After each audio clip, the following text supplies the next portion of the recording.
Me and Jake running down the street with a handful of comic books, kicking ass and banging chicks and drinking booze No, not and me. smoking Not weed. me. I'm married. Yeah, well, I'm married.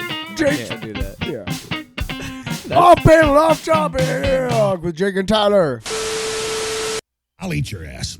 All right, let's get it, guys. Blast from the past. Yeah, off panel, off topic, everybody. What's up, everybody? It's gonna be a fun episode. Is it gonna be a fun episode? Well, it's gonna be fun for me because I'm gonna have, we're gonna be talking about Venom, the first, the 2018 movie. Mm-hmm. We're gonna be talking about that, and I still think you live right next to a movie theater because when we were talking about I do. Carnage, Yeah. It's pretty much the same distance from where I was. the Palms. Yeah, I'm not that far from it. I am. Well, we're gonna go see Venom: Let There Be Carnage this weekend. We're gonna do a podcast right after, but We're gonna do a double date podcast. in order to do that, I found out that Tyler has not seen the first Venom movie. Yes, I was waiting for it to be free, so I didn't have to pay for it. And I have it on I had it on Blu-ray. Yeah, and I'm glad. I just spoiler alert. I'm glad I waited for it to be free. And I want to be clear. Yes, I'm that guy. I have Venom on fucking Blu-ray, unapologetically. By the way, I will say this: like it's, I use the word. What did I use the term like slog of shit or something? Yeah. It wasn't that. We'll get to that. Yeah. But it wasn't that. Just bad. a quick note. It's gonna look like we've had 3 episodes this week. Reality, we only had 2. I just couldn't get the episode recorded on Friday posted in time. Reality sometimes doesn't go. If you guys don't know, I'm living in a new place. Dreams. I know I've mentioned it a few times. So I have to. I'm getting internet as we speak on this recording. So we will have 2 episodes this week because we'll have this one and then we'll have the Venom Let There Be Carnage review. But that's strictly going to be the review. He's behind the couch. Go. Also, my dog is in the studio as per usual. Wouldn't be a podcast if the dog didn't interrupt it. Here he is. Yeah, he's fine. All right. Puppy. So we're going to talk about the first Venom because Tyler hasn't seen it. We're going to talk about I watched most of it Dog the Bounty Hunter because I know that we mostly focus on comic books and comic book TV and movies or whatever. We still do pop culture stuff. Yeah. And the Gabby Petito case is interesting. It's tragic. It has stirred up a lot of debates about a lot of different things. I would say exploitive. For sure, very exploitive. The TikTok psychics who are like, I can feel her. Well, like, and piece of shit. just how this shit gets covered. It's the same. It's like. By the way, has our audience heard anything about the thousands of indigenous children's bodies that they found in the Canada mass graves? under schools? The mass graves. I bet you haven't heard shit about that, have you? No, but Gabby Petito's on 24/7. Well, and her death is tragic. I'm not. No, yeah, we're not trying to minimize. minimize that. No. And no, we're not doing that. Anyway. Anyway. Any Hoosiers. No. That's gonna be a frame. Why not? Because Hoosiers, the movie. What do you have against Indiana? You fuck. There, I said it. Well, just catering to the Before- all-powerful Indiana lobby, aren't you? Before we get there, Fucker. we don't do this very often, but what are you watching right now? Are you reading what's other than comic books? What are you getting into? Well, I had heard about this thing called Star Wars Visions, which I don't know if you'd heard about or not. I know what it is, but again, I haven't had internet for like a week. Which sucks because and you haven't seen yesterday's What If, have you? Go. No, I haven't. Oh, dude. Oh, dude. Well, I haven't even seen the Party Thor one. Either. I haven't seen the last 2. Okay, well that's fine, but you're not really spoiling it because it's What If. It's its no. own thing. I'm once you see the. Well, I know what it is. episode- It's Ultron. Yeah, okay, we'll just calm down. I know what it is. Ultron gets the Infinity Stones. Don't be all like that. All right, continue. I wish we were Star Wars Visions. So Jesus Star Wars Christ, did you Visions- hear that? I almost said Star Trek. Star Trek Versions is a anthology series. It's a anime anthology series. If you remember the Animatrix, I want to say it came out right around the same time as the second Matrix sequel.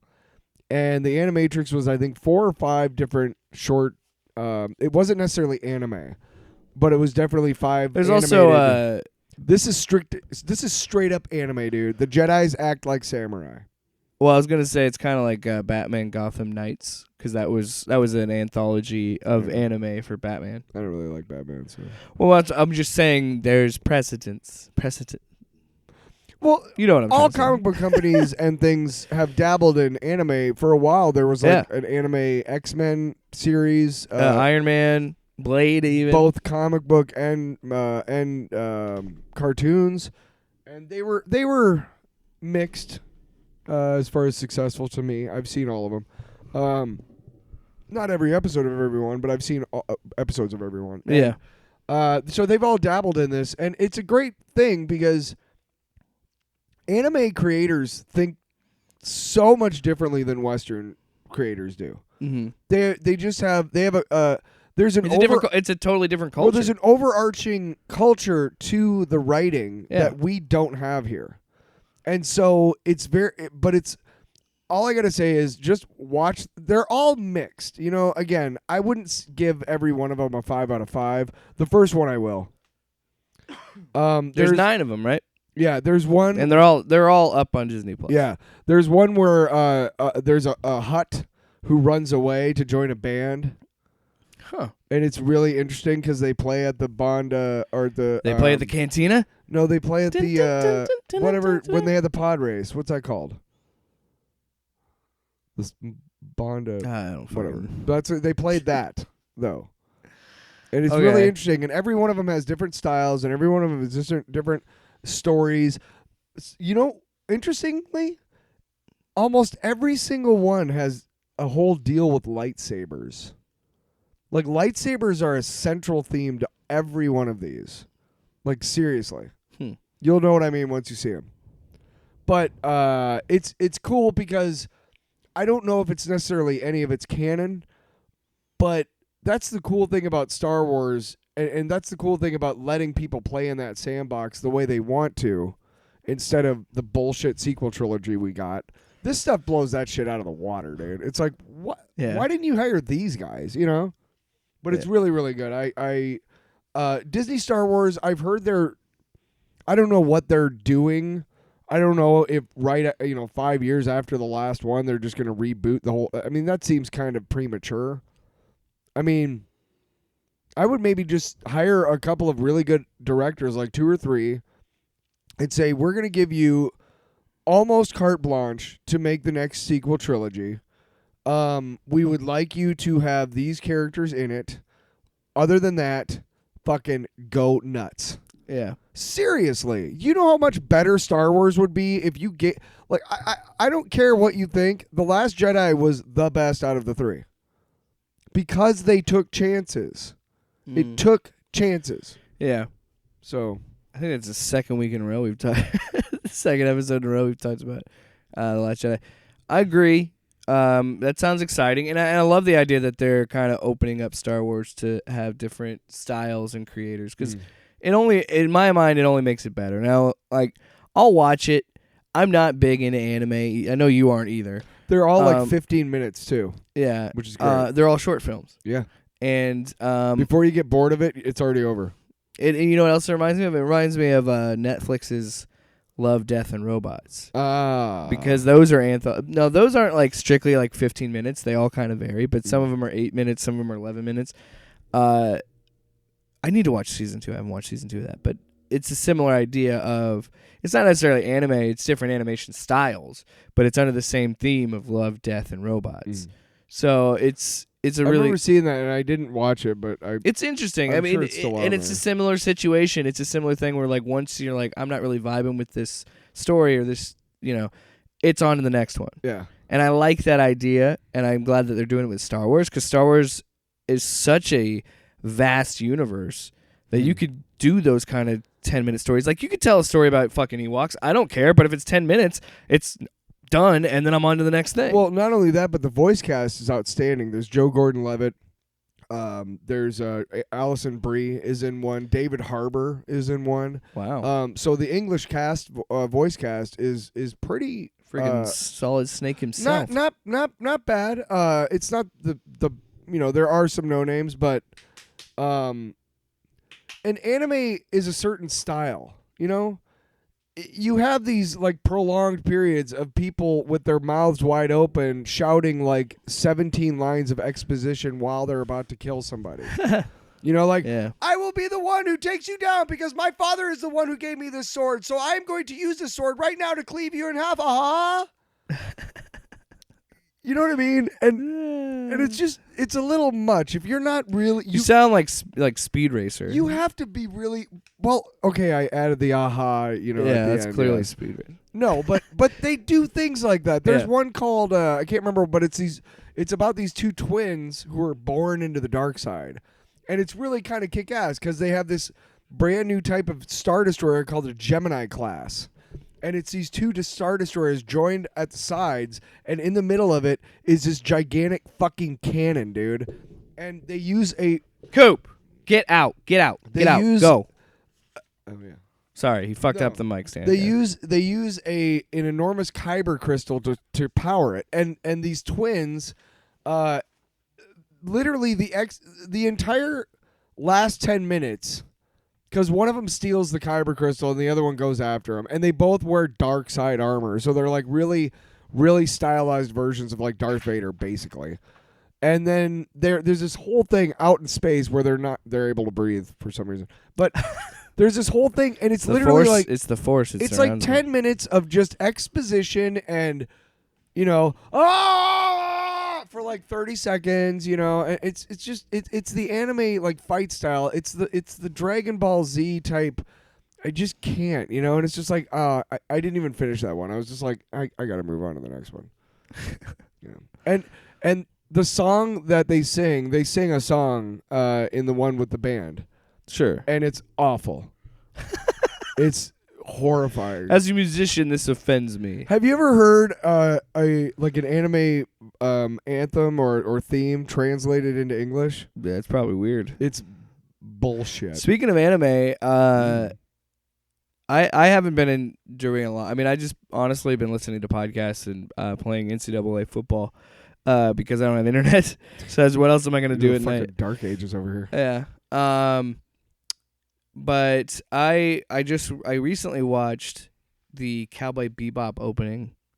I heard about that. I didn't see it myself. Holy shit, it looks awesome. I know.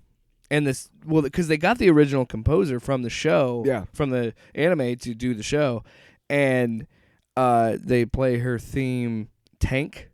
That was the theme in the anime, and holy shit, it's awesome. Like, it's so good. Because it has, like... John Cho's in it, man. Yeah, and just, like, the score... Like, I have no attachment to Cowboy Bebop. I never watched the anime.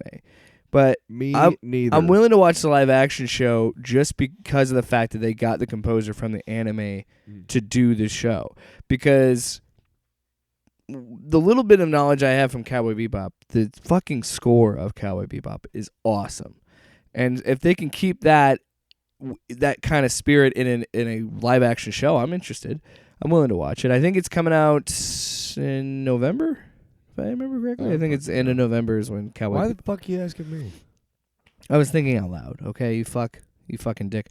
So, that I don't really have anything, but I'm looking forward to Cowboy Bebop. Also, once I get internet back, Squid Game. Have you heard about this? I did hear about it. It's like a trend. I think it's a heard, Korean show. I also heard that there's an actual phone number. I heard something about all I saw was a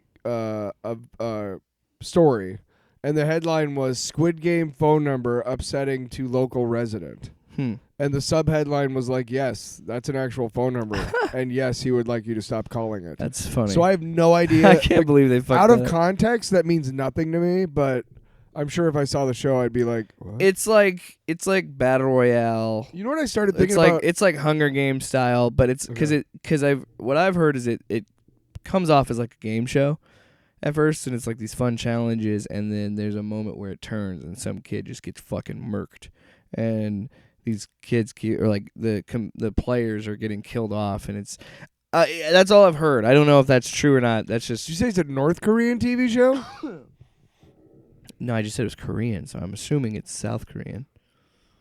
They don't have. I'm sure that nothing would get out of North Korea without Kim Jong. Is it Un? Yeah, Un would say no. I need to see that because it's a dictatorship. I'm not trying to be political. I'm just saying. That's why you see no art come out of fucking North Korea or anything. So lonely. No, that's his father from in Team America. So let's get into the meat and bones of today's show. That's disgusting. Speaking Why of, do you have to be so pornographic? well, it's because bones are getting eaten in the first Venom. Tyler, what we need to That's ask what we're you, doing. We're doing that. We're moving on. Because if we do that bit, we're never getting to this bit. You know So me Tyler, so well. we're gearing up to go see Venom: Let There Be Carnage. Mm-hmm. You had not seen the first movie. I had it on Blu-ray. I said, go watch this. Mm-hmm.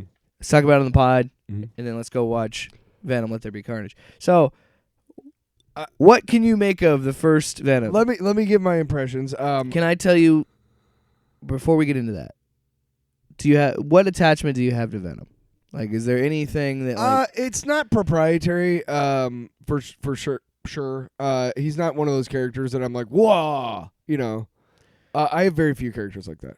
But I was around when I read the original comic books in my hand when I was a kid. When the black suit showed up, I read the original comic books where he had it back home and he started noticing fucked up shit. And I had the original comic book where he goes into the church, and I had the. And there's Eddie. I read all the comic books throughout.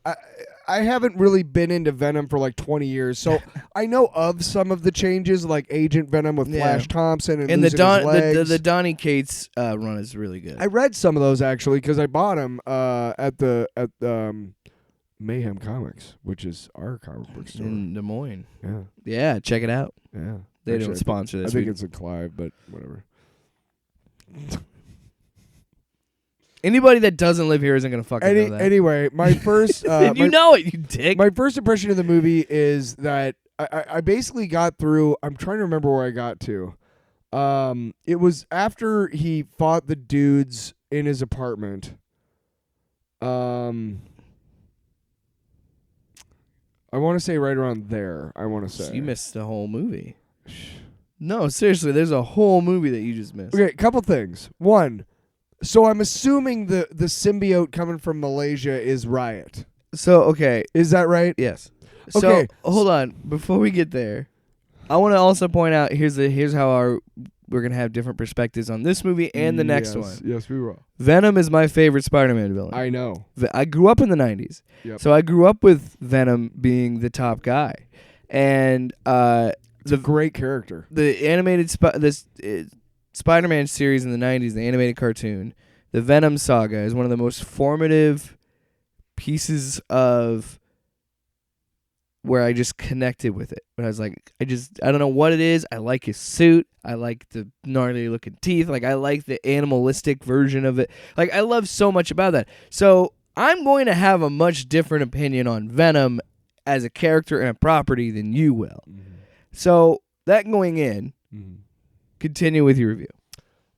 Michelle Williams is way more attractive than I really actually knew. And it's amazing that they got her and Tom Hardy to do this, because those are two legit very good actors to be in this fucking and movie. I can only imagine that Michelle Williams, like, the entire time she was acting with Tom Hardy, like, afterwards she'd go to her trailer and be like, I can't deal with that guy. Like, guy is just so out of control, like, off his rocker. Maybe she liked it because she's in the sequel. So I'm not an actor. I don't know. But to me, like, the way Tom Hardy was acting, like, I like it. Once somebody said cut, I'd be like, hey, dude, can you fucking tone it down a bit? Just a fucking hair, man. Hey, I'll give Tom Hardy credit. He worked his ass off. He's a great actor, and honestly, He voices Venom too, by the way. They just modulated his voice, but he has he does a voice, like that. Oh, I didn't know that. I thought that was David Keith David. So it's not like I'm not angry at the liberties that they took. Because they kind of had to, because they made the decision they wanted to make a Venom movie. Even the best superhero movie takes liberties. You're never going to see a straight up comic adaptation on the screen. And I don't want one. I don't want because there's some shit in comic books that you can't pull off in movies. Yeah. It's like, it should just stay to like comic a lot books. of costumes. Yeah. I know that there's a faction out there who's like, oh, yeah, grim and gritty costumes. It's like, no, actually, they're just trying to make it believable. I mean, Captain America's costume in the comics is ridiculous in live action. Yeah. It's super bright. Some things don't translate for sure. The costume they gave him in Winter Soldier and Civil War and whatnot. I forgot I'm wearing Captain America on my shirt. But the costume they gave him in those with kind of the militaristic aspect a little bit, I like that. It works. You know what I mean? And so I feel like I'm hearing a phone ringing. You're not hearing it. Okay. I have my volume turned up. But every single movie takes liberties. So I'm not angry at the movie. I don't want to give the impression that I think it sucked. I enjoyed watching it. Did I say it on the air? Riz Ahmed was really, really good. I don't know if we were still recording. Didn't. But that scene where he's talking to the doctor and he threatens her family. Yeah. Is just fucking great. Like, it's like family. How is your family? Start the human trials. And it's just like, holy shit. He just like conveyed a whole lot in 2 lines, man. The way he acted it. And he's really good. This is why you should have kept watching. He's one of my favorite actors. This is why you should have kept watching it. I will finish watching it. Why don't you just not tell me it? Well, because later he becomes more villainous because it's found out that she let Eddie Brock in to I saw that part. Yeah, and he kills her. I don't know. With the symbiote. Yeah. Yeah, I got to that part. Yeah. Yeah. So in the comics, Carlton Drake is obviously a white dude. Well, big surprise. They clearly try to do Lethal Protector because that's the first solo Venom miniseries. Okay. So the Life Foundation's in that book. Carlton Drake's in that book. Yep. And he's from Spider-Man. He actually the first time I think we meet him is when Spider-Man gets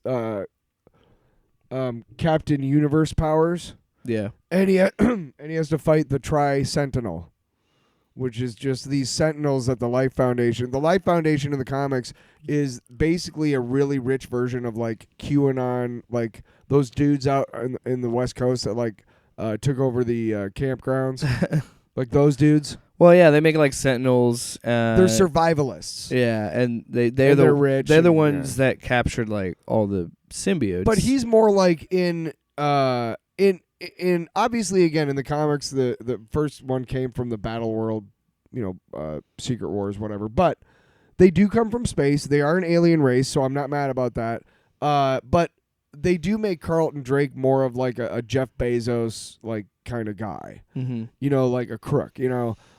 Which is fine. Like a Elon Musk, Jeff Bezos. Because in the comics, he's a fucking scumbag, too. That's fine. And again, I seriously do not have a problem with the fact, like, yeah, non-white people can play villains. And I think that's what you want to tell all the people online on those forums. Like, you know what I mean? Like, yeah, somebody's going to clip that out of context. And they're going to be like, Tyler, did you just say, you're like, hey, non-white people could be villains. And then they're going to be like, what? Jake got a whole bunch of Skeletor. Yeah. I could write a book about what you don't know. Anyway, thanks, Venom. But with this movie, I like how they did make the changes, still true to Eddie Brock and Venom, in a way. In this movie, he moves to San Francisco. He doesn't work at the Daily Globe anymore. He's in San Francisco, which again is where Lethal Protector takes place. In that story, though, Venom goes there because he's like, I want to be a good guy. I don't want to be a bad guy anymore. And then Spider-Man's like, well, fine, but fucking don't come around New York. And that's the whole thing. Don't you come around. Don't come around here no more. John Petty. Anyway, in the movie, I like the fact that he is still a journalist. He's an investigative journalist. Yeah. It's like a Vice type show. Axios. In the comics, he's more of a hacky, like U.S. News. Yeah, and the way that they changed it is he's more speaking truth to power. He's like an online. Yeah, he's like an online. So, one of those like the Young Turks almost. Him losing his job like that versus Parker doing it. I thought it was a cool twist, a cool change, and I like the fact that they do say like he still loses his job. It definitely makes him less villainous. It still makes sense that when he gets Venom, he feels empowered because he's still he's at a low point in his life. Yeah, oh yeah. And they finally need each other. I think what makes this movie work, and I think what makes Venom the character work, is it is kind of a sweet story in a way, because it's like these two people that felt like they were jaded and lonely, they met each other, and then they became a killing machine. No, but I do, and that's what I love about this movie, and they're gonna, based on the trailers, they're clearly doing again with Venom and Eddie, it is a boy and his symbiote. It is that thing of they need each other. There's actually a bond. It's not just because they're physically bonded together, but it's that idea that they are two losers, and then together they can do something great. Because Venom in the movie says, "I'm kind of a loser on my planet of all these other symbiotes." And by the way, if you look closely in the Life Foundation, yes, you have the Riot one that shows up from Malaysia and infects Riz Ahmed. You also have the yellow one, Scream, which I think you're right, but I think it's Shriek. I don't know. Because there's so many stupid symbiote names that I couldn't tell you. Well, because I think in the movie, a yellow female one in that Marvel Strike Force game I play. She's in Let There Be Carnage. Okay. Yeah. Because she's in that trailer. Yeah. So I'm assuming she gets in there, which I didn't know about this until watching it back, that they did have the Life Foundation did have different little symbiotes in there. I was like, oh, I guess they did kind of tie that together. Yeah, it was like 4 originally. Yeah. It is kind of weird that they're going to be doing. I'm assuming they're going to. The comet they found had millions. I'm assuming that they're going to do the Maximum Carnage storyline, because isn't that the first Carnage storyline in Spider-Man? Once Carnage started is around the time that I got out of comic books, not because of that, but just various reasons. Because Absolute Carnage is the one that came out a couple years ago. Maximum Carnage, I think, is the first. I gotta be honest, I think Carnage is kind of a silly character.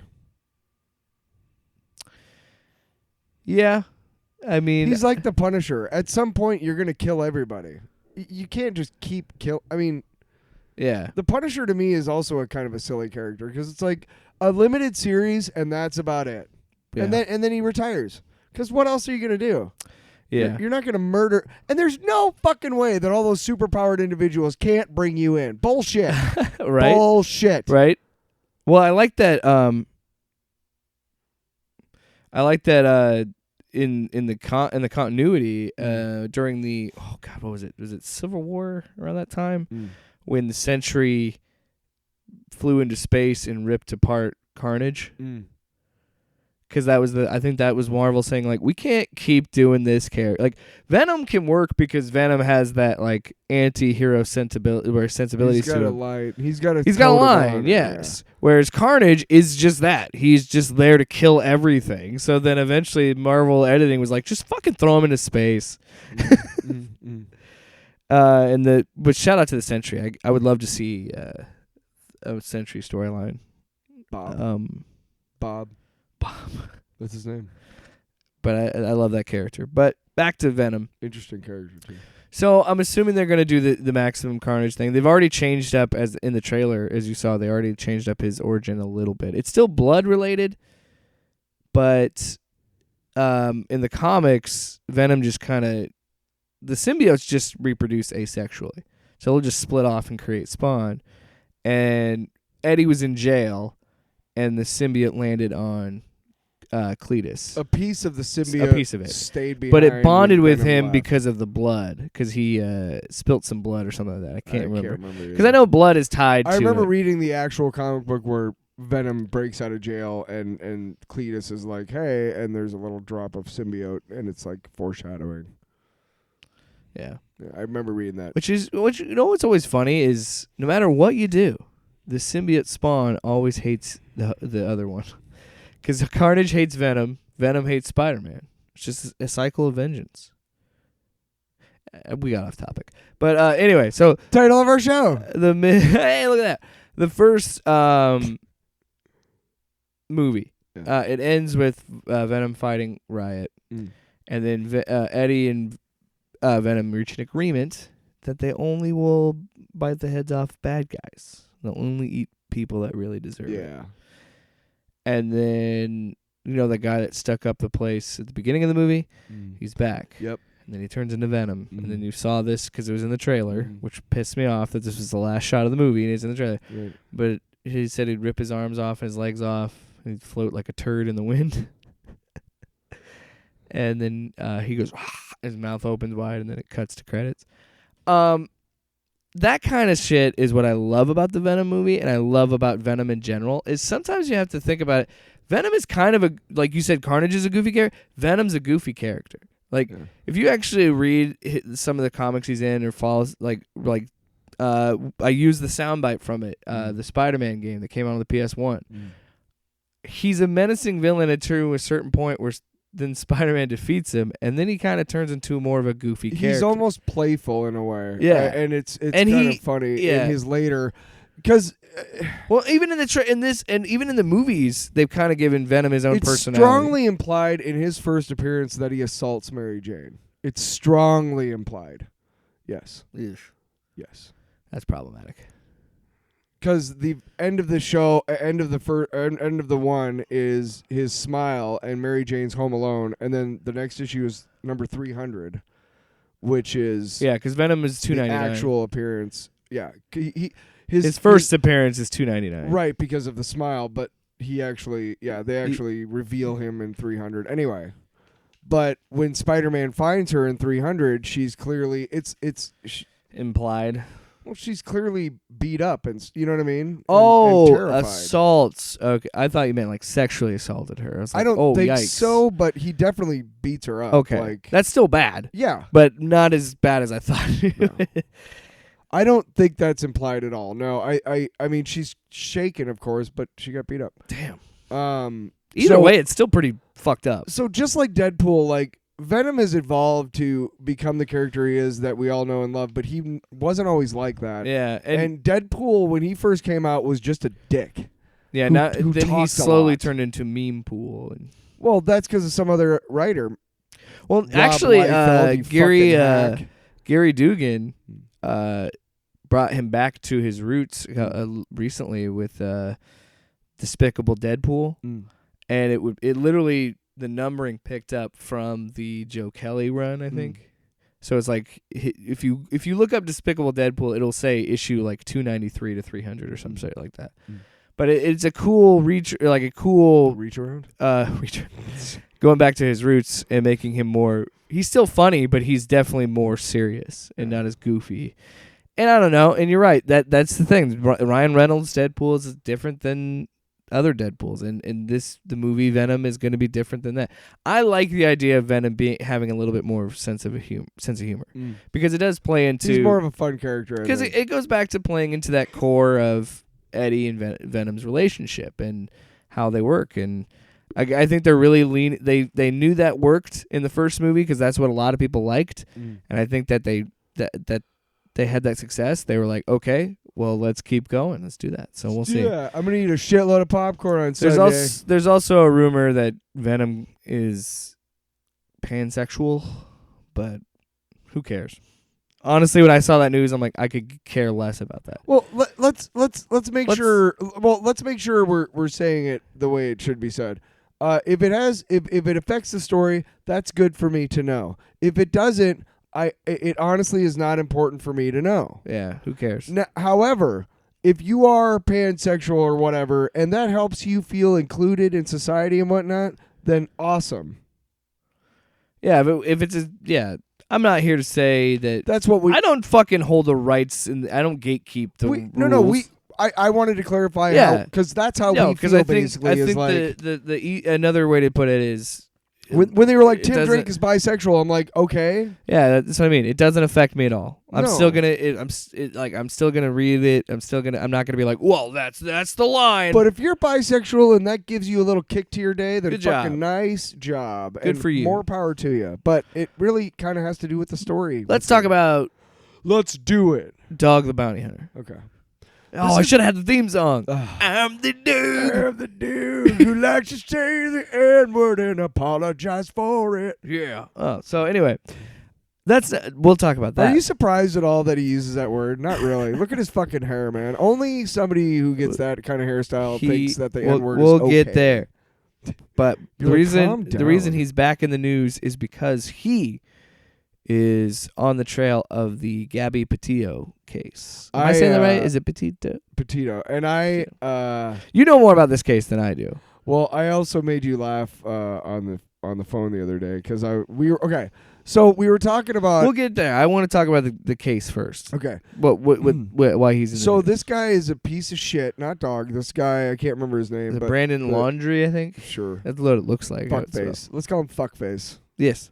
Dirty little fucking piece of shit. Wow. No, seriously, when you hear he deserves it because this is horrible. Gabby Petito is this influencer and like YouTuber, whatever, and she has a fiance who is, and there's clearly abusive. Well, because there was body cam footage that came out, which made everything worse because everybody realizes, like, look, I worked for the Women's Crisis Center in Denver. Okay, I couldn't tell my girlfriend where I worked. Yeah, because she might tell somebody else. Right. These guys will come at. I need all of the men listening to understand something. 1 in 3 of the women that you know from work in your family that you've dated, whatever, has been sexually assaulted or is going to be because of the society we live in, okay?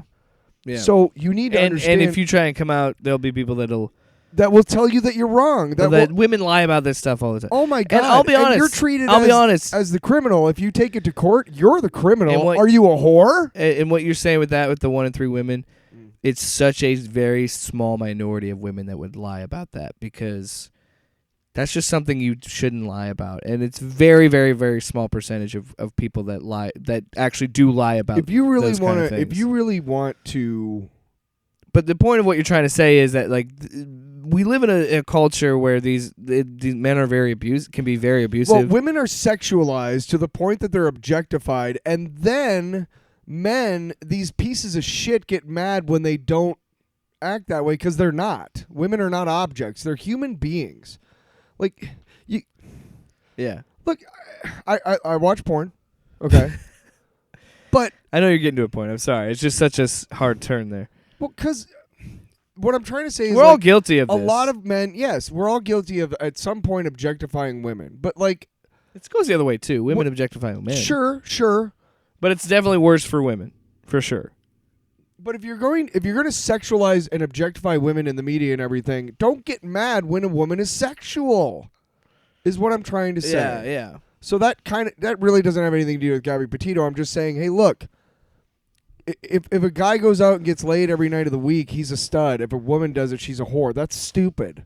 If they're both being safe and they're both being responsible with their partners, then who gives a shit? Yeah. Anyway, the point is that it was hid very well or not very well. I don't know how many people. I haven't read that much about it. I don't know how many people. Clearly, it was a toxic relationship. Yes. But the body cam footage clearly shows, and this is what is so angering to me, is why cops should not be allowed to handle domestic dispute cases. Yeah. The guy is clearly calm and just whatever, and the woman is hysterical. And what did the cops think? Well, the guy's clearly in the right here. No, asshole. The guy was just getting off on beating the fuck out of her, so he's like, oh, yeah. And she's hysterical because she just got the shit. Yeah. Take care of her and arrest him. Yeah. Fucking hell. I mean, that body cam footage is very damning. Very, very damning. Well, one, it's like clearly there was... Fuck Moab, Utah police there was clearly something wrong there. Yes. And clearly. And they take... And I didn't watch all... They get the guy it's over a an hotel hour. room. They get the guy a hotel room, and they make her stay in the fucking camper, like in a place she doesn't know, terrified. The guy knows where she is. Yeah. She doesn't know where he is. I mean, just fucking piss poor, Just guys. all around, we need to fix this system because you're right. We do ourselves create this kind of rape culture, also and abusive culture. If you do know, this goes to guys too, and women. I want to be clear. I'm not saying you raped her. I misspoke there. We don't know. We support an abusive culture. We support men being able to do what they want, harass women in whatever way they choose. Right. And and the thing is if you're a guy and you're listening to this, and women too, and you know somebody who is abusive towards their partner, make sure they know that you're gonna call the cops on them, and make sure you fucking smack them around a little bit for their own sake. Because seriously, the only way we're gonna do this is because the only way we're gonna get through this is if people who know abusers stand up to these abusers.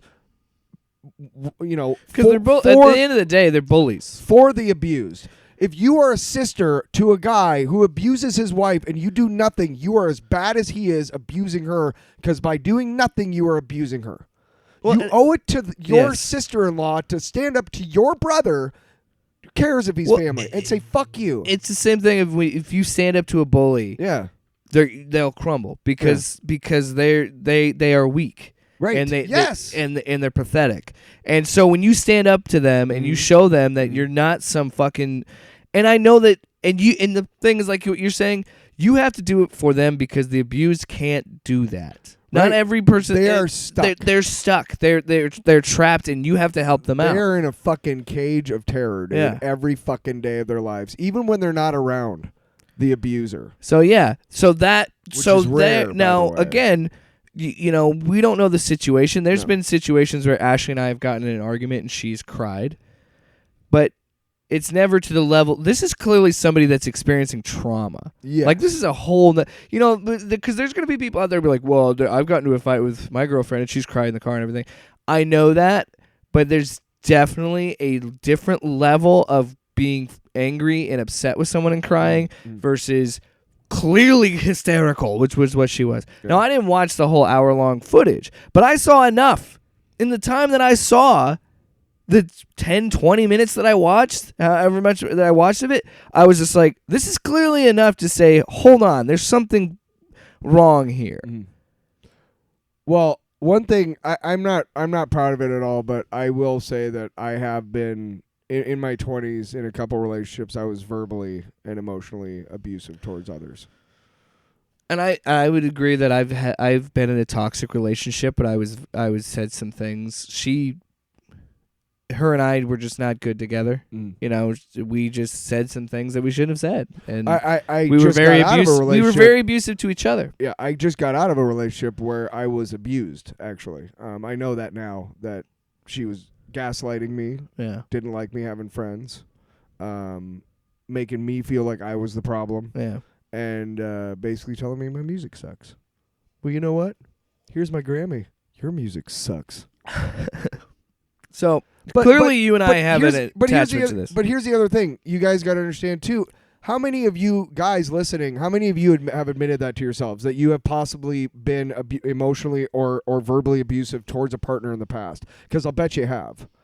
And the sooner you admit that to yourself, the sooner you can start changing and being a better man for yourself and for your partner, whoever that is, and also break this cycle, okay? It's not hard to do. The hardest part is admitting it to yourself, honestly, I think. I've never been physically abusive towards anybody in my life. I'm proud of that. Yes. I honestly don't think here's why I'm not an MMA fighter, because I can't. Yeah, but anyway. Let's bring the mood back up. Yeah, sorry about that, but I just it's important to know that you're very passionate about this story. Well, yeah. So Dog is talking about helping with, and Jake and I were talking off the air that he is kind of notorious now for something else. He kind of got canceled because of a couple of resurfaced things that happened with saying the N-word. Something that he originally got canceled for. Right, but I know which he should have, because I listened to the call. It's pretty well, the thing is like he jumps on board to this case. Like, he knocked on the dude's family, like, parents' door. Funny story. Like, we're gonna have some fun with Dog the Bounty Hunter just because I think he's such a meme. Yeah. But he's actually doing a good job. He's actually on the trail of this guy. Well, he does know his shit. Well, that's the thing, is he's been a bounty hunter for a long time. He knows how to track people. 3 decades. He knows how to find people. Despite his insane haircut. What the fuck is going on with your hair already? We'll get But it's so funny because he said in the first video that he had he has connections in Mexico. So if he were in Mexico, he would know. And I know that's true because that's happened before. Dog has caught people in Mexico because he knows people down there. Well, he actually said too. He's like, I would know if he's down there. Not only that do I have connections, but he would also stick out like a sore thumb. He's a white dude. Yeah, who doesn't speak the language. Yeah, exactly. And he made me laugh because this is what you need to stick to, dog. Because then this way you can't get canceled. But it's just funny because he's actually doing a really good job. And when you told me that, I was like, cool. I go, but I think he's clout chasing. Could be. Now, I think part of him, if he can help catch the guy, fucking more power to him. Part of him, he said something about he has a reason behind because he lost a daughter or something like that. Yeah. And maybe he does have that. I think that is the driving force. I think he really does want to catch this guy because I think like the rest of America, because it's a white woman in a true crime scenario, we all got addicted to it. And so I think part of him. Never mind the indigenous children in Canada that we've been finding. Yeah, we don't talk about that. No, but anyway, I've never met him before, but I think Dog overall is an honourable guy. I do think he does want to protect the weak. Part of it is that his heart is in the right place, but I think majority of it is he's trying to repair his reputation. But if he does find him, Jake, this is how I made Jake laugh because I said if you do actually help find him, he gets the N-word pass. I think we kind of can give him a pass on that. And then I laugh. I don't want to. And then I laugh because I'm like, two white guys should decide that. But, okay, first of all, he has apologized and he has admitted that he needs to think differently. Here's the most important thing. Yeah. No white person should ever use it. I've been guilty of using it even in context to describe something. And even then I was like, you know what? I shouldn't say this. Yeah. And man, it's fucking breakthrough day here on Off Panel Off Topic. So the reason we think he's clout chasing. So earlier in the month, some things came out. His daughter came out against him to say that the current woman that he's getting married to, he was cheating on her while her mom was dying in the hospital. Yeah, because he just lost his wife. A few years ago. I don't know the situation. I mean, I look at Dog and I feel like Dog would be a guy to cheat. I'm kidding. Dude, look at your hair. Anyway, she came out and said that he's racist and he doesn't support BLM. And I could see that. Of course, there's the leaked audio. He works with cops. Of course, he doesn't support leaked BLM. audio from like 10, 15 years ago about him having a conversation with his son that he used the N-word with a hard R several times. And yeah, it's a weird audio because he's like, when you hear somebody use it with a hard R, you know that's practice. He's saying not to say it because people will misinterpret when he says it to mean something bad, but it's not something like he tries to explain, like justifying why he says it in this call from 15 or so years ago or whatever. And so already there, I'm like, just stop saying it. Just stop it. I had a black friend tell me that there are black people and then there are N-words. He actually said this to me. Wow. Yeah, and I was like, but I mean, again, he was telling me, so I can't really dispute it. But at the same time, it's like, wow, that's harsh. And did you know also that if you are the darker skinned you are, you can be the recipient of racism? In the black community if you were dark enough? What?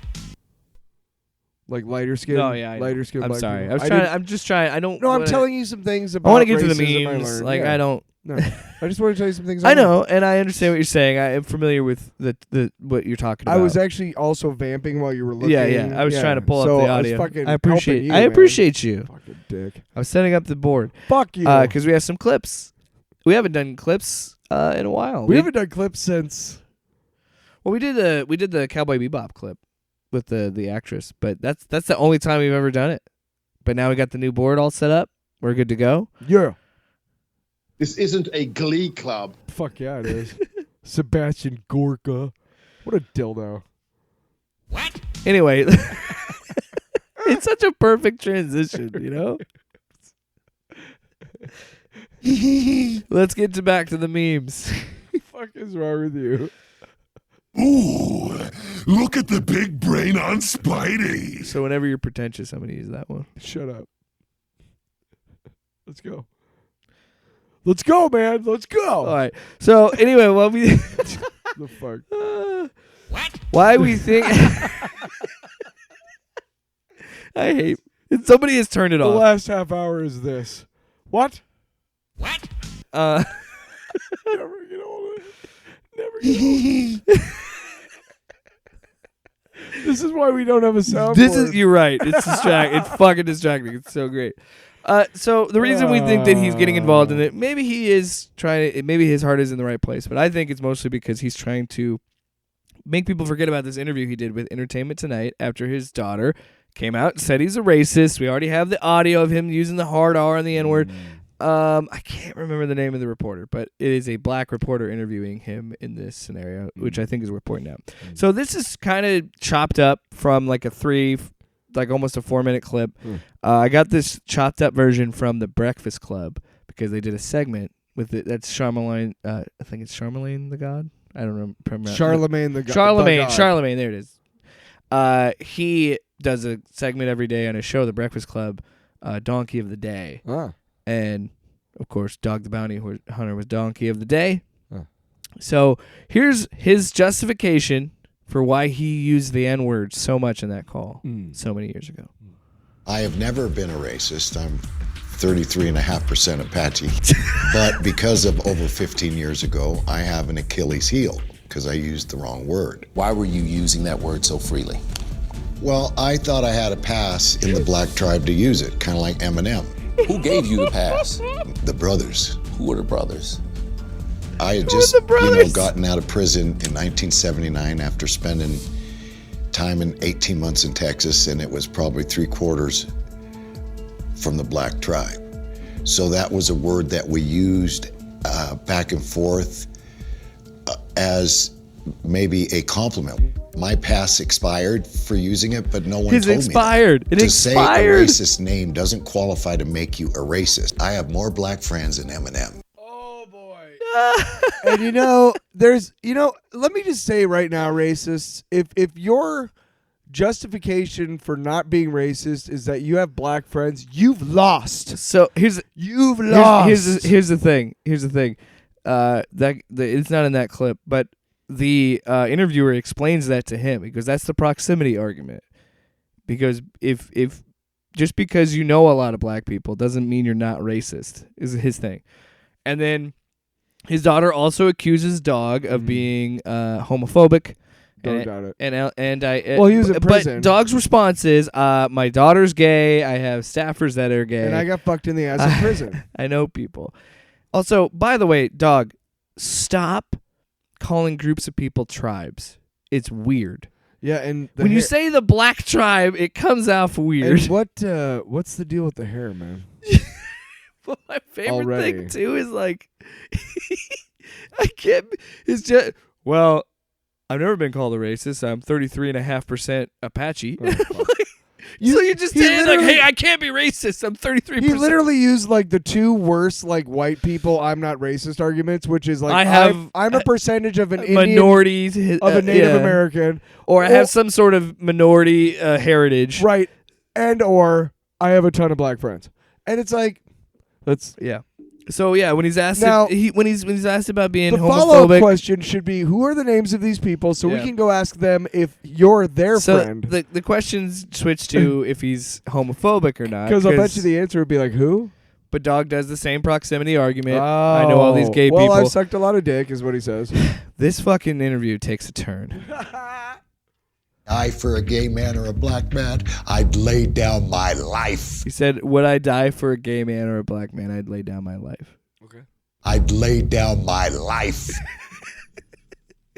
What the fuck? Like that? No, because then they kind of just transition out of the interview, and I'm like, who edited this? There's so much more. There's so much more to this thing. Yeah. What the fuck? I'd lay down my life.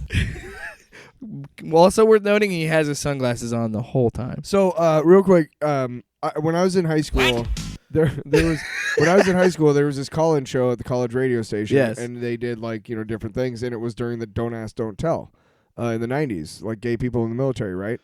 And I worked in a restaurant with some gay people. It was the first time, or a couple of the waiters were gay, and it was the first time I really had a lot of interaction with homosexuals. Yeah. And like, they were great people. I didn't really care that, you know what I mean? It was the same thing about, stories and whatnot, right? Like, if it's important to the story, right?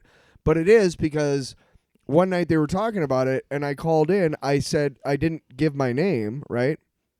I get on the air, and I was like, hey, yeah, I work with a bunch of, with a couple of people who are homosexuals, and I also go to school with a lot of homophobic assholes. Yeah. And just to let you know, like, I would much rather be in a foxhole with the guys I work with than the guys I go to high school with. Yeah. I got to school the next day, and some asshole had happened to be listening when I was on the air and knew it was me. And I just literally, just got fucking mercilessly teased all fucking day. Wow. Dude. Yeah. Because it was a different time then. Oh, yeah. Yeah. Yeah. I got called the F word a couple times all day. Yikes. Remember when we used to throw that horrible term around like it was a normal thing to say?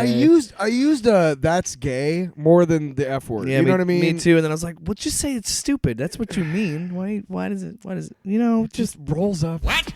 So I hate to say it, it rolls off my tongue. I'm like, oh, dude, that's gay. I'm like, yeah. that's what you would, yeah. Then somebody and then somebody's like, Jake, move on. This is why we're an hour Come in. on, move it. We're missing dinner. I'm sorry. I didn't realize how loud that clip was. I'm sorry. You gotta love that Pride of the X-Men cartoon where a Wolverine is for some reason Australian. Come on. Hey, little shrimp on the barbie. Let's talk about Disney and Marvel. You know what I hate though? Anyway, more power I to know- Dog the Bounty Hunter if he's Yes, actually if helping. he can figure it out, if awesome. he's being a cloud chaser, fuck him. Fuck him. I will and say, fuck Marvel and Disney. I'm sorry. The Skeletor what is a perfect transition. Either that or let's talk about Disney and Marvel. Fucking hate you. You hate it because either one works as a transition. I hate it.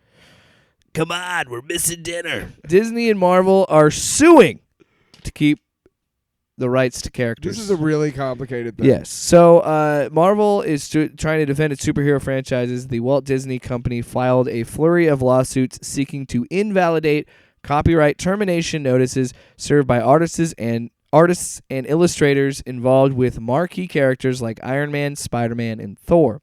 Okay, so this is not the first time that Disney has done something like this, because Disney has put in loopholes to the trademark to Mickey Mouse, because technically Mickey Mouse would be public domain, because then it's 75 years. The brilliant part of this, because he's over 90, Mickey Mouse. Yeah, the brilliant part of this is that the reason why Disney and Marvel are trying to sue these creators is because of something they lobbied to make happen, so that they didn't have to let Mickey Mouse be part of the public domain. These laws that these guys are. And that's why I bring it up, because and it's the so other funny. thing, they settled with Kirby back in 2015, I think, for like tens of millions of dollars. Yeah. Because they did the same thing. Yeah. They sued for a term, or they went for a termination thing, and then Disney and they went all the way to the Supreme Court. Apparently, the leadership at Disney now is a lot more risk adventurous, I guess, is the article I read, is how they described it. Yeah. So the common thinking is that they are going to try and take it all the way. Like, they're not going to settle with Stan Lee's family or whoever. There's a bunch of them. Ditko. So by the way, Steve Ditko's total fucking fascist, just to let you know. Oof.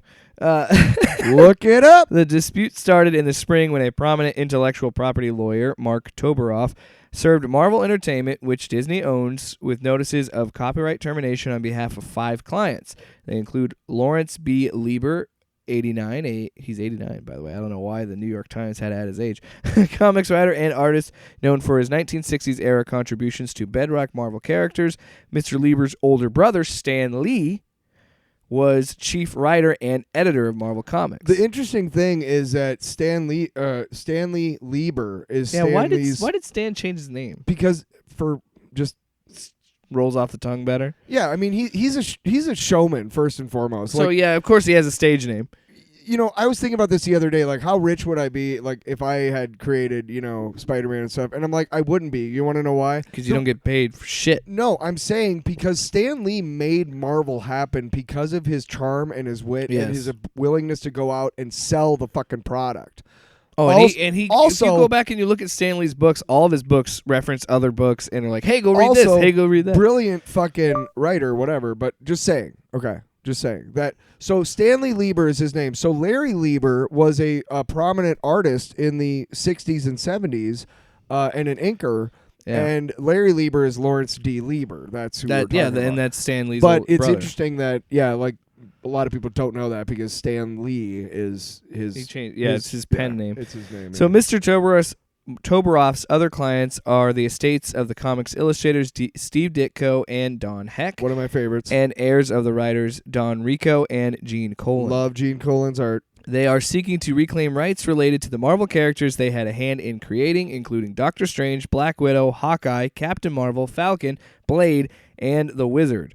Several of which will become star revenue generators for Disney, appearing in films and TV shows, along with a plethora of merchandise. Yeah, of course this is a big deal, because these guys are smart. It's like, these characters have value now. Let's try it. Regardless of his fascist leanings, you don't have Doctor Strange without Steve Ditko. We've talked about this. You don't have it. We've talked about this before. Jim Starlin, the creator of Thanos, who is the big villain of the Infinity Saga, he got $5,000 and a fucking ticket to the premiere of Infinity War, and I think maybe Endgame too. But it's just like, that's not anything. And you can argue like, and we'll get to it more here in a second. But you could argue like, not people are as business savvy as fucking George Lucas to get the merchandise for Star Wars, and a lot of these guys are just trying to make ends meet. And they have this idea of like, oh wow, this is amazing. I get to write comic books and create and do these things that I love. I love doing it, so I'll take the pay cut because it means I get to do it. You know what I mean? Mm-hmm. And I understand that. So not everybody's fucking business savvy. Why are you getting in my face? What? Sorry, we took a break. We had a phone call. Sorry, we're dealing with a lot of shit. Dealing with a phone call. Yeah. So the reclamation attempts stem from a provision of copyright law that, under certain conditions, allow authors of their heirs to regain ownership of a product after a given number of years.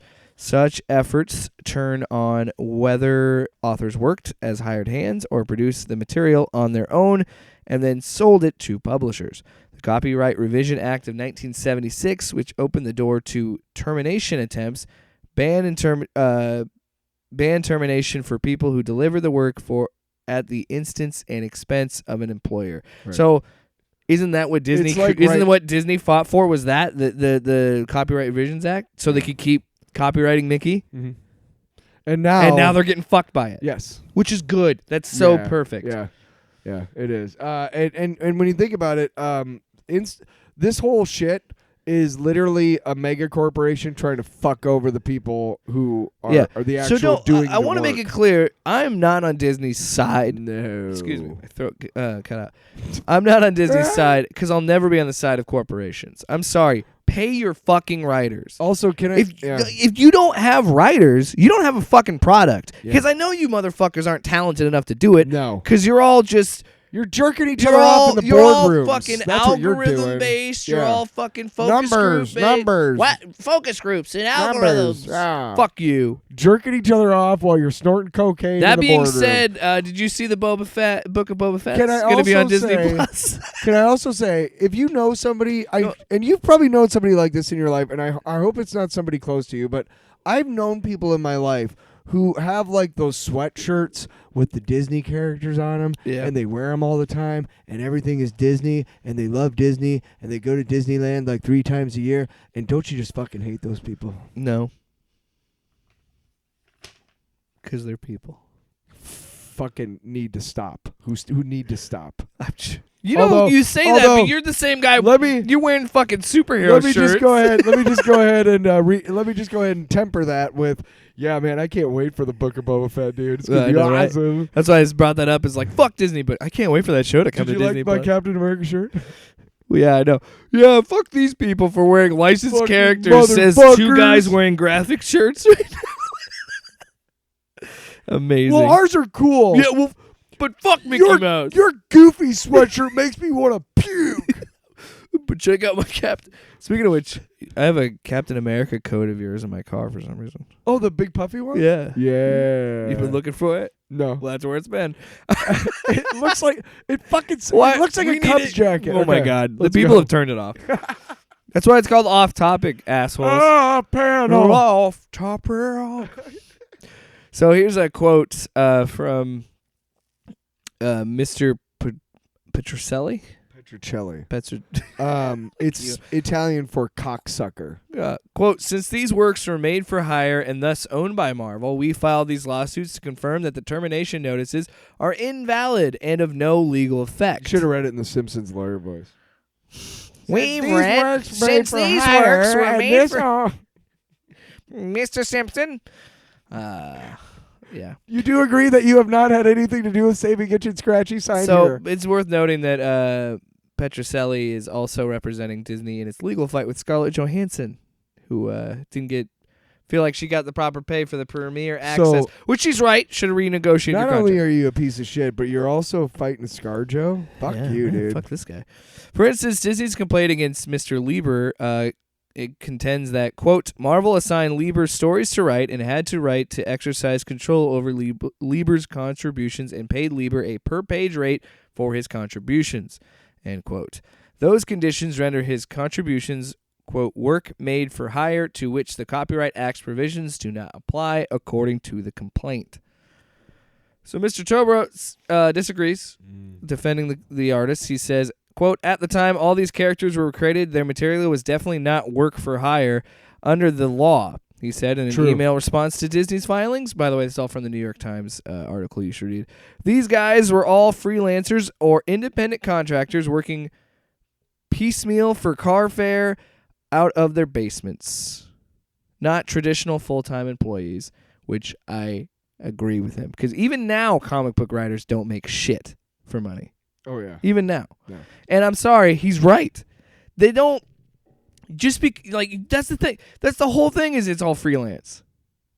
Like, dude, okay, for instance, have you not seen Spider-Man? Listen, it's a lot like bands. They don't make shit off the album. It's because they're independent contractors. It costs too much to make an album. They make their money off of touring and merchandise. Right? Well, that's what I'm saying. So you can't say these people, because I guarantee you none of them had health insurance. Nope. None of them were full-time employees. Nope. So there's no way you can argue that this was made like this is. I'm sorry. I'm on the side of the artists. The comic book writers and artists now, like, they make their money now because they have a forum, the internet, where they can sell their shit online. Right, yeah, that's why a lot of them are doing Substack, which is great. now, is what we talked about before. But they also and they get all the money for it. And Comixology's doing shit now. But they make a lot of their money off of the conventions. Sure, yeah, appearances. Yeah, exactly, yeah. So it's not like Donnie Cates is getting like $1 million a year from Marvel to write books. No, he's probably getting about $30,000.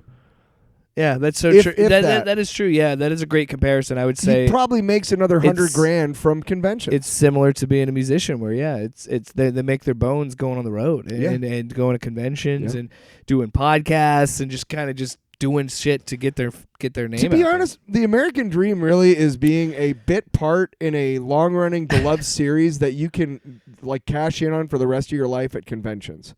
You know, like the dude who played Klingon number 3 in an episode of Star Trek in 1965 is set for life. How much do you think? Every time he needs money, he just calls a convention. I was Klingon number 3. If I were in this court case, this is what I would say. $1 million, bitch. All right, so let's Disney would be like, you got it. That's it? What? That would be Disney. So you know what? I shouldn't have brought back the soundboard. I apologize, everybody. No, fuck them. I'm having fun. Fuck them. Fuck them. Yeah. Toberoff would continue by saying, at the core of these cases is an anachronistic. Thank you. And highly criticized interpretation of work for hire. Also, this is for you, Tyler. Ooh, look at the big brain on Spidey. I had to point it out to you too. You did. You're like, no, play the thing.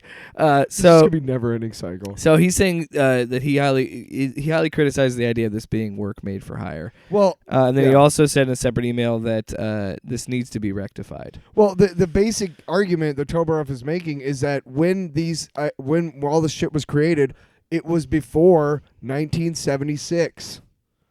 Right.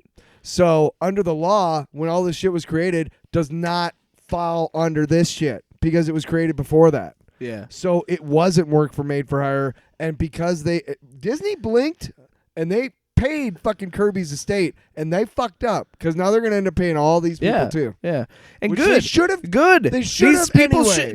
These people should be fucking paid. I'm sorry. They're fucked up. And I know, and again, we can go round and round and talk about the fact that like round and round. I'm only saying this because it's Disney. Well, yeah, I'm fucking saying this because it's Disney. Because Disney is it's like one of the 6th biggest fucking Evil companies empire, dude. in the world. So clearly they have the fucking money. So why don't they pay these people? You're going to tell me a $1 billion company looks at Jim Starlin, who created the biggest villain for them, and just goes, yeah, well, you only really need $5,000. Disney is Like, fuck indirectly you. Disney is indirectly the reason why we can't have nice things. Well, yeah, it's like one of those things when I did the same thing with HBO Max. I love these services, Disney Plus and HBO Max, but I remember opening it up and I'm sitting there scrolling and I'm thinking, I look at my wife and I go, they should not have this much shit. They should not have these much properties. Right. And it's like it's the same shit. It's the same cycle. It's like, why do we even fucking have a Federal Trade Commission? Because it doesn't work. Because Disney or Warner Brothers and Discovery just fucking merged. It's like we're gonna have 4 companies that control everything. And by the way, they also control a lot of news outlets as well. Right. Well, here's the thing. We already have Disney owns ABC, ABC, one of the big networks. We already have the tech giants like fucking Facebook, Twitter, Google. Apple, all those guys running everything. Now we've got Disney, Warner Brothers, Discovery, that fucking weird thing there. And then like what? We got Paramount. Like we can't keep letting this happen. Geographic is on Disney. And I think this is a blockbuster case, I think, if these artists can win. Because then this says to these corporations, oh, we can't afford to have all these fucking properties. But wait a second. Because we gotta pay all these people. Wait a second. A couple of years ago, this asshole named Donald Trump fucking plugged in like 3 fucking assholes into the Supreme Court, and then we lost to Time, probably the most respectable of all the justices. So I don't like their chances, and that's why I think Disney's taking it all the way, and they're not going to blink because they feel like with the makeup of the court the way it is that is going to favor, because the right leaning judges and things generally favor corporations over people. Yeah, they always favor the because they're getting paid by the corporations. You fucking scumbags, dude. As much as I love seeing on Disney Plus. As much as I love seeing on Disney Plus, like the short that combines The Simpsons and like episode 1 of Star Wars, you know, like the Force takes or the fact that I can like watch like old cartoons of like X-Men and all these properties, but then I'm also like, why do we shouldn't let this company have? That's so many what I'm saying. It's like, oh, this is a really great Simpsons short, and while I'm watching it, I'm like, I'm entertained, but also kind of terrified. They shouldn't own Marvel and Star Wars. That's fucking nuts. Yeah, and Fox, but dude. Spider-Man Solo. Well, here's the problem. Chew Wolverine. Here's the problem.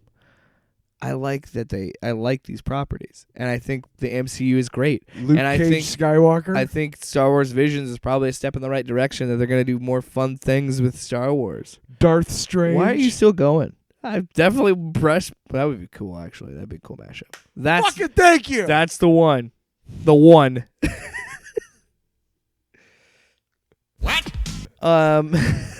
Honestly, it's the little music in the back that makes it. Yeah, I know, because it's not like a clean drop. It's clearly pulled from the cartoon. Like, this is a clean one. I'd lay down my life. What's the other Skeletor one you have? I could write a book about what you don't know. He's like casting a spell. Yeah, there's like a fucking fight going on in the background there. Like, I could write a book about what you don't know. Say what? I was gonna say, don't press what because I will lose it. All right. Okay. My point is, we need. This is big because I think that you're gonna. If this and you're right. I don't have a lot of hope for it. But I think this is going to be a step in the right direction. It's like, wait a minute, maybe we can't afford to have these mega corporations in the entertainment industry or really any industry, because then we're going to have to pay all these artists, all these people that contributed to us. And I'm sure that, there's some sort of legal situation. Instead of doing the sensible thing and taking less money, the CEOs will keep taking the same amount of money. Because you notice how CEOs $70. You notice how CEOs never take pay cuts ever. Which I earned this position. Why? Different level of things. You know why? Just the CEOs out there who clearly listen to this podcast. Yeah. To those CEOs out there, you know why Tom Brady has 7 rings? Because he took pay cuts to get better players. Mm-hmm. So maybe you guys should take pay cuts so you can afford to pay great writers and artists. Have you heard about that long-haired hippie dude who's got the tech company, and he pays his he literally treats his employees like people should be treated, and he has no turnover whatsoever. He posts shit on Facebook. He gives his employees profit sharing and paid. I'm not familiar. Oh, he's I don't know his name. I'm not gonna do it. I was gonna just fucking do it. What? I want to hear the rest of that song. No, that's the thing about fucking Masters of the Universe. They got a bitchin' soundtrack. All right, let's wrap the show up. Yeah. Let's get to Tyler's long box.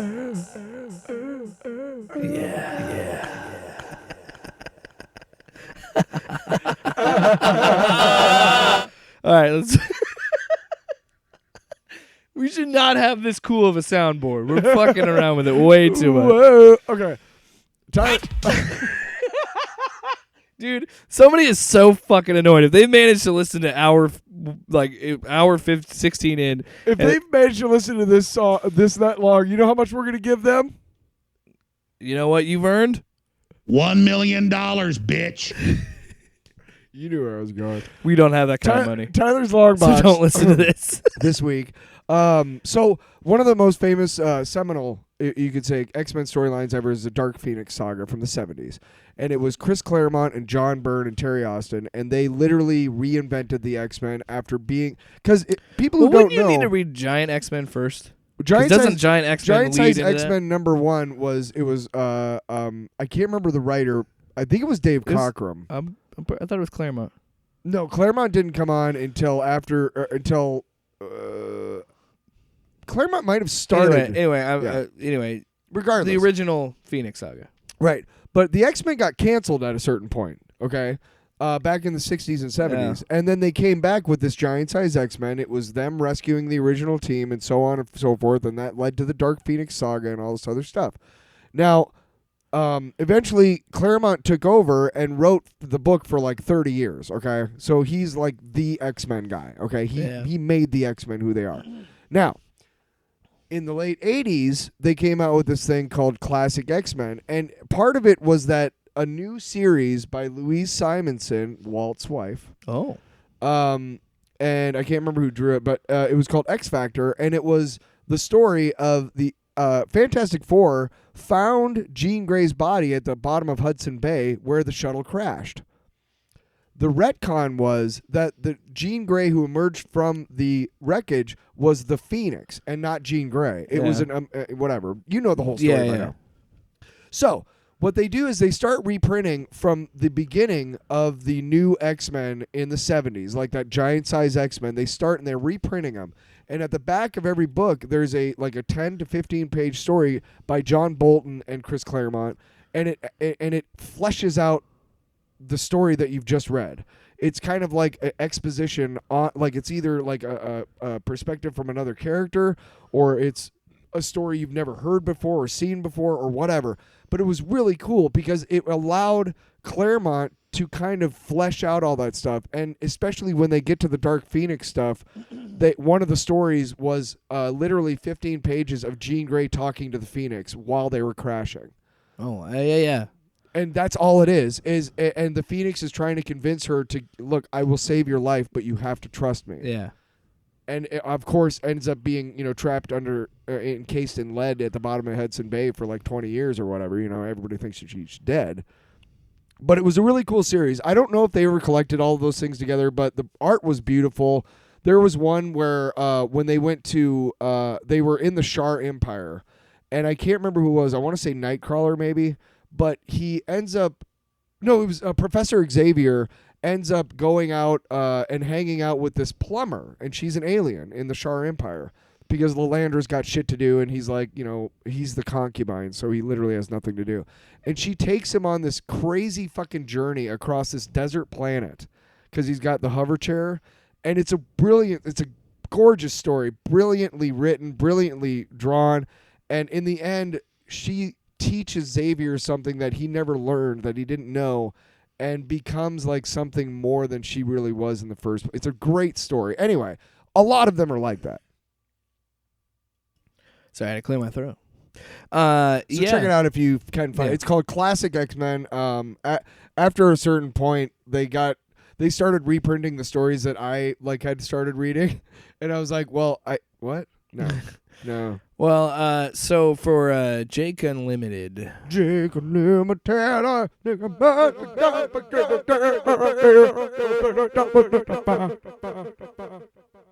Yeah. All right, so this could be our next meta-human album. Just scatting for 5 minutes.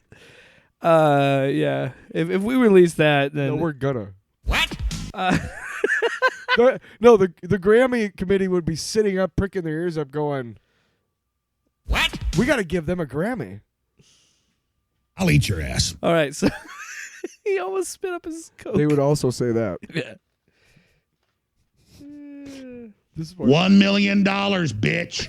this is why it's taking an hour. I'm sorry. This isn't a glee club. So let's talk about Venom.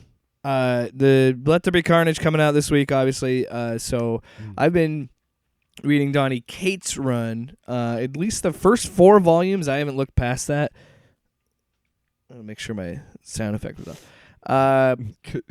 Yeah, because I'm currently on Venom Volume 4, but I would recommend Donny Cates' run on Venom on a Comixology Unlimited, at least up to Volume 4. I just finished Volume 3, Absolute Carnage, so that's the one I'll recommend because it's a good lead-in. And then you could also get he's upstairs. You can also get Absolute Carnage.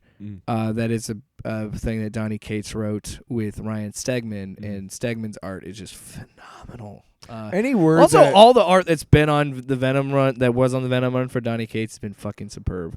Did you read any of the stories where he was hooked up with the Panda assassins?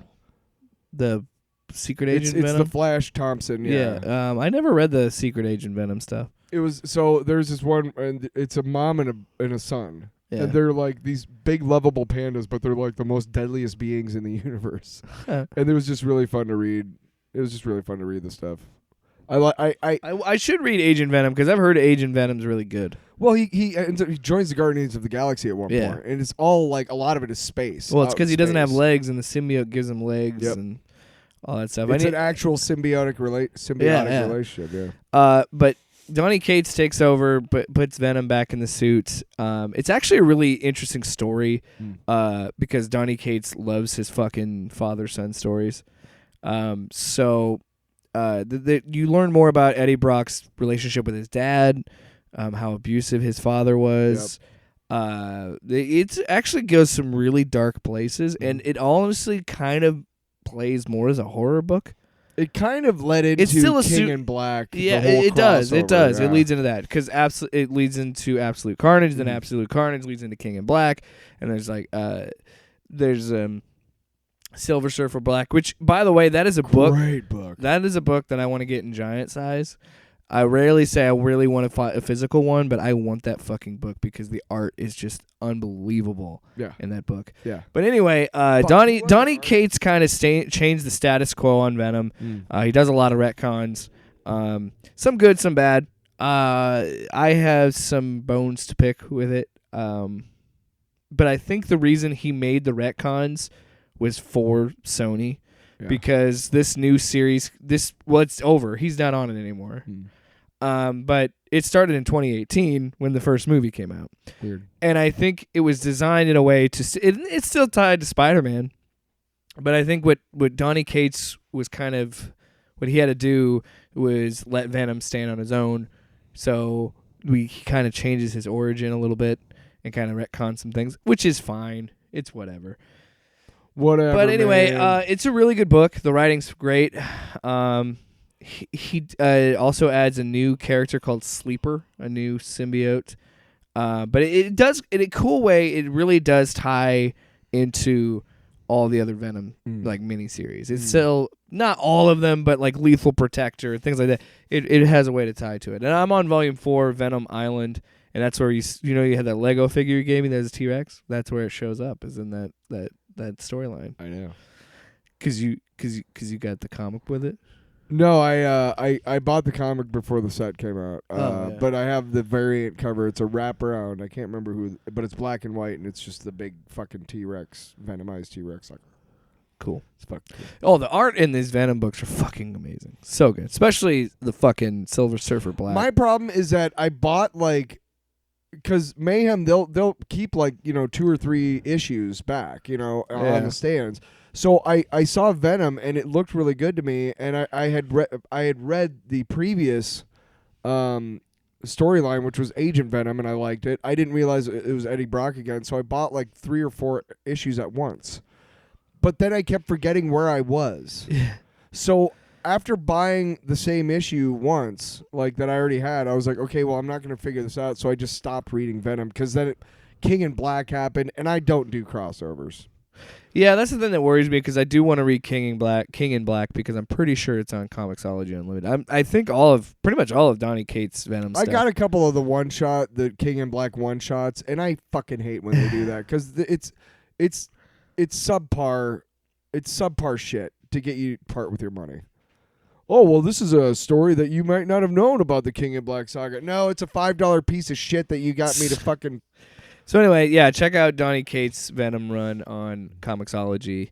At least the first 4 volumes I saw were available if you have that subscription. And then you can also check out Absolute Carnage to get you geared up. It's almost like they planned that, right? It's almost like they put these things on Comixology Unlimited. That's fucking weird. When a movie comes out.